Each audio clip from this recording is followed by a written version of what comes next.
Heydər baba, burada tanışmama var. Eteğimde neçə oba var. Diyen ki var, burada Məmmədova var. Bu doğulduğum Boyadigah torpağı. İcid oğlanların oylağı. Qalyonlar kişi olub bir zaman. İşi gücü qəbirlərə daş yonan.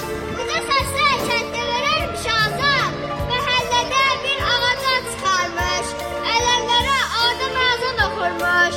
Kənd içində səsçi salan yol idi. Dənizə can uzanan bir qol idi. Toy düyünü çal çağrı bol idi. Yada düşdü jüb Zakirin məzəsi. Gəlsin yenə məclisləri bəzəsi.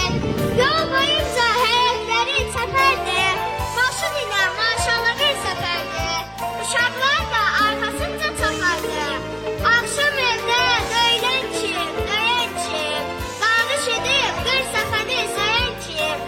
Dəstə qızlar kələm əkərdi. Gülüş Məmmə taxta eşik tikərdi. Əlişan da yollara qop səpərdi. Fəhlələr də sənərdilər tez bazar. Kişi kimi arvad deyil anazar. Yada salan Talıbzadə himməti, yayılmışdı el obaya şöhrəti. İndi də var xatirəli söhbəti. O kişilər tərk eləyib getdilər. Yəqin Allah rəhmətinə yetdilər. 2 nəfər kənddə sala vurardı. Toy yiyəsi toyxanasını qurardı. Çadır üçün xeyli ağac qırardı. Toyxanamız dönüb indi bağara. Dönək yenə bizim köhnə bazara. Məşə Nəbin səhərdə rənd kəsərdi. Qubad dayı pitiləri asardı. Hər tərəfi pitiyi basardı. 3 manata hamı yeyib içərdi. Pulsuz olan burnun tutub keçərdi. Ta qədimdən köhnə məscid var idi. Babalardan bizə yadigar idi. Kolxoz vaxtı deyirlər anbar idi. Burada hər il Hüseyn, Hüseyn deyərdik. Qurban kəsib hədyaşı yeyərdik. Ailə qidi bu məscidin qabağı. Yığılardı bura kəndin qaymağı. Həm tolaşa, həm də tırkın ağlağı. Məşrəfidə yaxşı sözlər yatardı. Hərdən birini güllə kimi atardı. Yadımdadır Məşrəfinin qaməti. Çox olmuşdu məclislərdə zəhməti. Tükənməyin bu kişinin söhbəti. Akif müəllim yada salıb danışır. Dədə Tahir hərdən işə qarışır. Məhəlləmdə hamı kəndə qaçardı. Millət ehsan süfrələri açardı.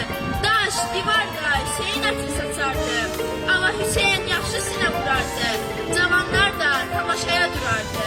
Sultan ağa qəmli mərsiyə xandı. Seyid Kamil el aləmə əyandı. Sinə vuran, zəncir vuran dayandı. Bir əzizlə başlayardı sözünə. Nur vermişdi Allah onun üzünə. Qulaməli Seydəkinə ocağı. Məhəlləmdə açır xalqı qucağı. Hər tərəfdən axıb gəlib qonağı. Bahambada təzə məscid tikdilər. Sağ olsunlar xeyli zəhmət çəkdilər. Zəhnəbaya xıldan gəlmiş seyidlər. O ocaqda dəfn olub meyitlər. Yaxşı bina ocaqmışlar igidlər. O ocağa xıl ocağı deyirlər. Seyidlərin ruhuna baş əyirlər. Zəhnəbanın çöllərində bir zaman el aləmi bürüyürdü toz duman. Səs salardı zəncir vuran baş vuran. Uçmuş qudret təbilini çalardı. Bəlvərəsi çöllərə səs salardı.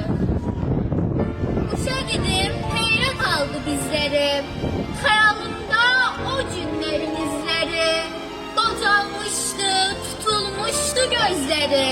Dəryaydı o kişinin həvəsi. Gəzdirərdi onu eldar nəvəsi. Oğlu Zeyti məzəli bir kişiydi. Nərd oynamaq sol əlinin işiydi. Atdığı zər həmişə cüt şeşiydi. Üstü açıq köhnə bildi sürərdi. Sənətkardı, qəbirləri hörərdi.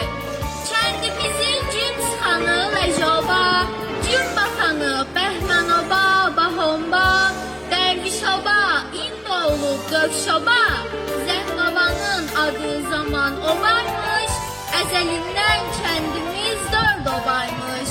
Dayı İzzət, Əmos, Seyid Tacəddin, Təyyaz kişi baş vurardı bu kəndin. Babam Ləramusa şarkı etdi, əldə xəncər kişi yaman coşardı.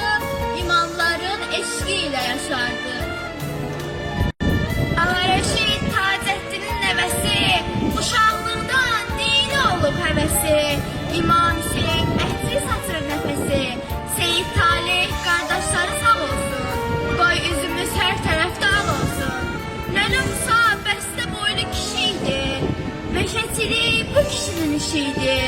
Gerek her gün termek plov bir şeydi. Közererdi kinarənin alovu, Gönçenlə pişirərdi plovu. Kendimize dad verirdi bir tağı, dolu zəfir bir də kaçamağı.